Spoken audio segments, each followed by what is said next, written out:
televiewers, especially kids and parents, welcome to AGHAMAZING TV. I am Sir Jesse Guzman and I will be your teacher in Science 5. Are you ready to explore the enchanting world of science? Now, let's go! Hello kids, Sir Jesse here. For today's lesson, we're going to discuss the mode of reproductions of animals. So first, let us have a review. So what are the parts of the human male reproductive system? So of course, we have the penis, the scrotum, the testes, the urethra. So yun lang ilang halimbawa ng male reproductive system. So sa female naman, we have the vulva, the ovaries, the fallopian tube, at saka the uterus. So yun ang ilang halimbawa naman sa female reproductive system.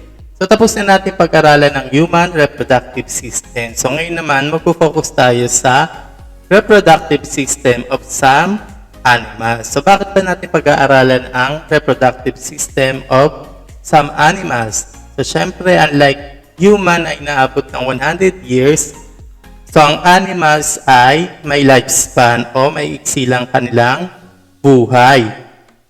Kaya kailangan din nilang mag-reproduce o dumami. So, yun ang pag-aaralan natin ngayong araw. So, let us observe the picture of some animals or animals. How do these animals reproduce? So, paano ba sila nag-reproduce? What parts of their reproductive system work for their continued existence of their own kind? So, let us find out. So, mode of reproduction. So, ano bang ibig sabihin ng mode of reproduction? Reproduction involves the transfer of characteristics of their parents to their offsprings or young. So, ang reproduction daw, ang ibig sabihin nun ay pagtatransfer ng itsura ng kanilang parents sa kanilang mga anak. During fertilization or the meeting of egg and sperm cell, so genetic materials like DNA are shared by parents. So sa reproduction, we have sexual reproduction. So ano bang ibig sabihin ng sexual reproduction?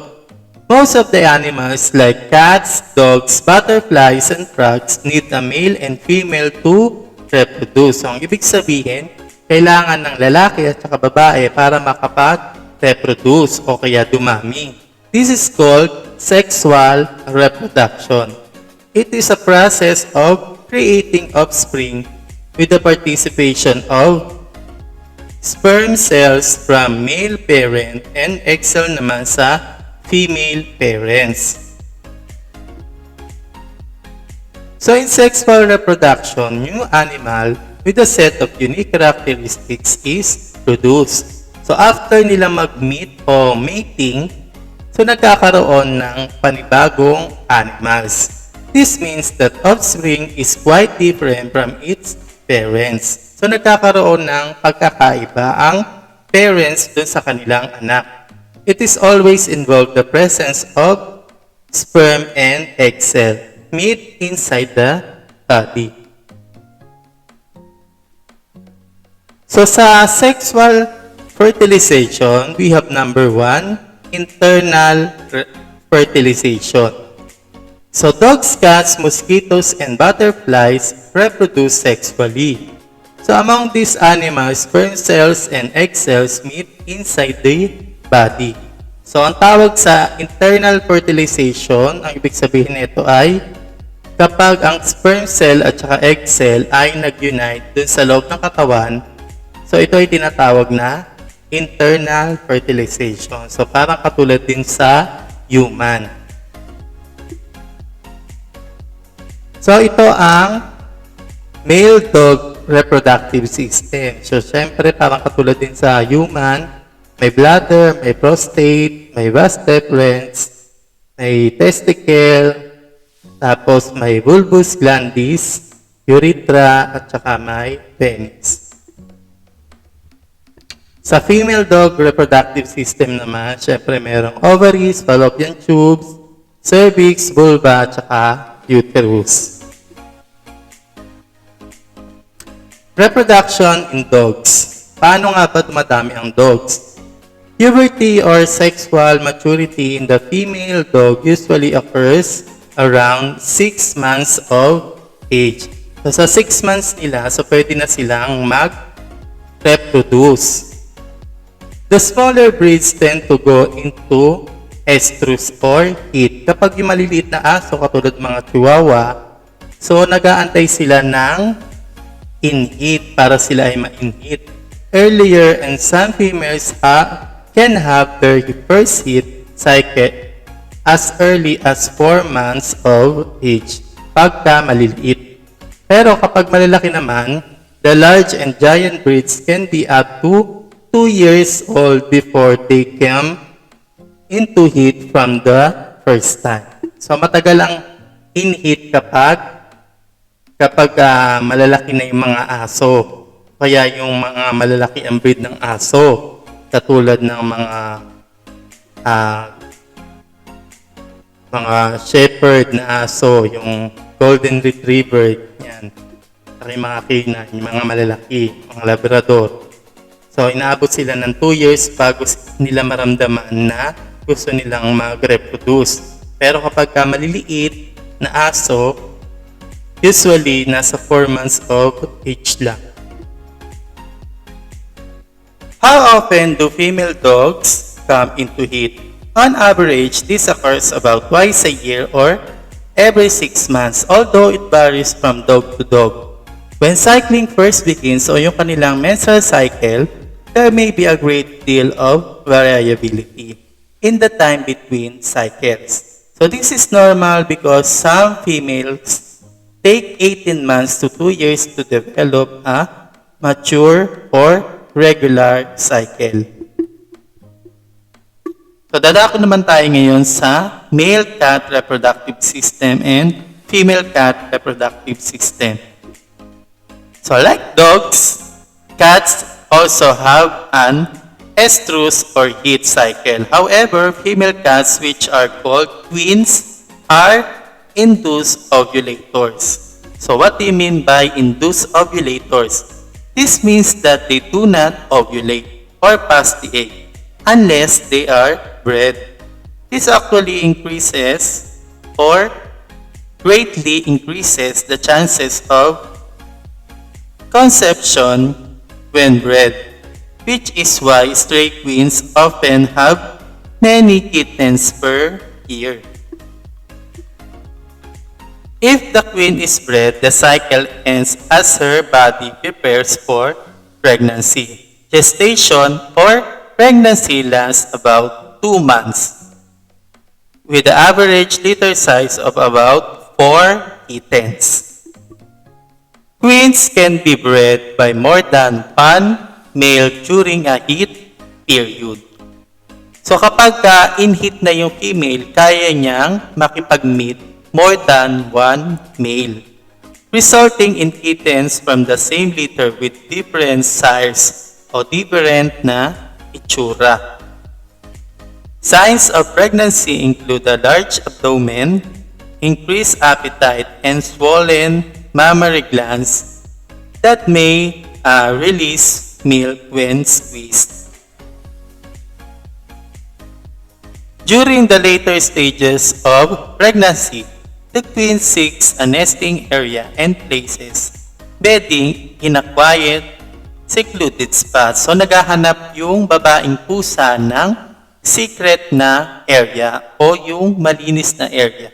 Kaya karamihan ng mga pusa ay sa kisame nanganganak dahil doon lang yung tinitingnan nila na safe na area for nesting. Cats that are not pregnant sometimes show these signs of pregnancy during a pseudo-pregnancy or false pregnancy. So merong mga pusa na nagpapanggap na buntis.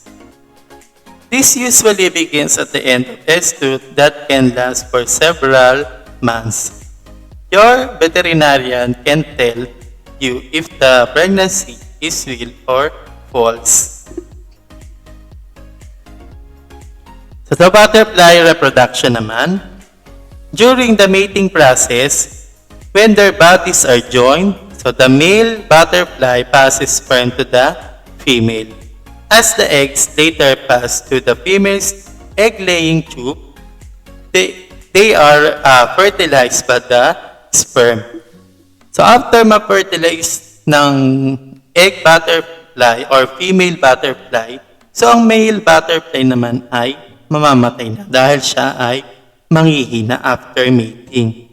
So ang babae naman ay mamamatay kapag natanggal na niya ang kanyang itlog o yung kanyang baby sa panganganak. So ngayon naman ay magtutungo naman tayo sa frog. So tawag naman sa frog ay external fertilization. Frogs, they also reproduce sexually but the fertilization occurs in the water or outside the body. So unlike the internal fertilization, sa loob ng tiyan, nagpa-fertilize ang sperm at egg cell. Pero dito sa external fertilization, sa labas naman nag-fertilize o sa tubig. Ito ay tinatawag na external fertilization. Happens when male or female frog release sperm and egg in the water form fertilized eggs. So alam natin na ang frogs are amphibians. Their bodies are covered with thin, moist, slippery skin. Just like other animals, their youngs are hatched from eggs. Frog reproduce sexually. In frogs, when a female is full of eggs and ready to mate, she approaches the female. So kapag daw yung babaeng frog ay naramdaman niya na ang katawan niya ay punong-puno na ng egg cell o parang mukha na siyang mataba, so i-approach na niya ang male frog. So the male embraces the female with his front legs in a process called amplexus. This stimulates the female to release her eggs the same time. The male releases his sperm. So after nilang mag-unite na dalawa, so maglalabas na ang female ng egg and ganun din ang male. So saan nila ito ilalabas? Kundi sa tubig. Because they are close contact and the gametes are released at the same time, the sperm reaches many eggs. So, tutungo naman tayo ngayon sa asexual reproduction.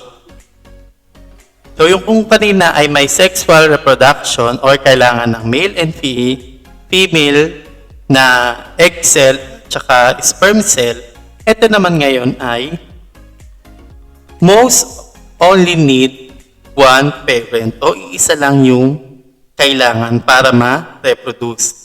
Most activities under asexual reproductions are budding and binary fission. So ano ba ang budding? Budding happens when a new animal is produced through outgrowth parts of the parents. So kapag lumalaki na yung katawan ng parents, nagkakaroon na ng panibagong animals or panibagong mare-reproduce. So hydra and jellyfish are doing this process. So binary fission, which is performed by the sea anemone, occurs when the parents animals divides into two. So pag naging dalawa na yung parent animal, dahil nga lumalaki na siya, ang ibig sabihin niyan ay nagkakaroon na ng binary fission. It means one animal results into two new individuals.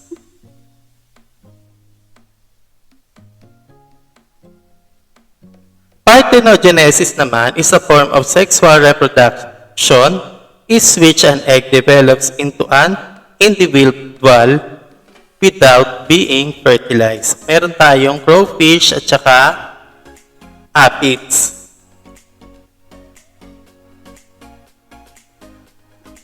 Fragmentation naman, meron tayong regeneration is the breaking of an individual into parts following by regeneration. So kapag break na yung isang animal so into two parts, nagkakaroon ng regeneration o pagiging dalawa.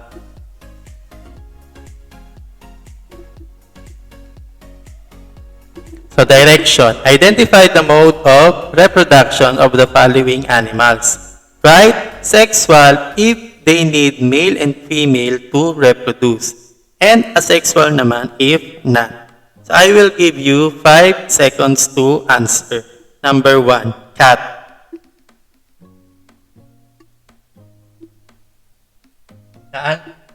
The answer is sexual. Very good. Number 2, starfish. The answer is asexual. Very good. Number 3, crowfish. The answer is asexual. Very good. Number 4, aphids. Correct answer is asexual. Very good.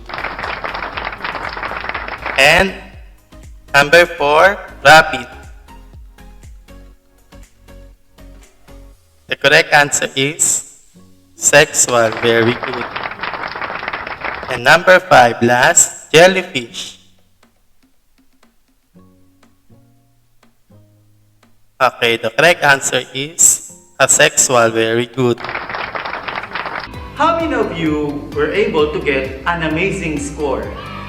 That ends my discussion. I hope that you will learn something today. Again, this is Sir Jesse Guzman saying, be an explorer, be a discoverer, be an AGHAMAZING you. This is AGHAMAZING TV.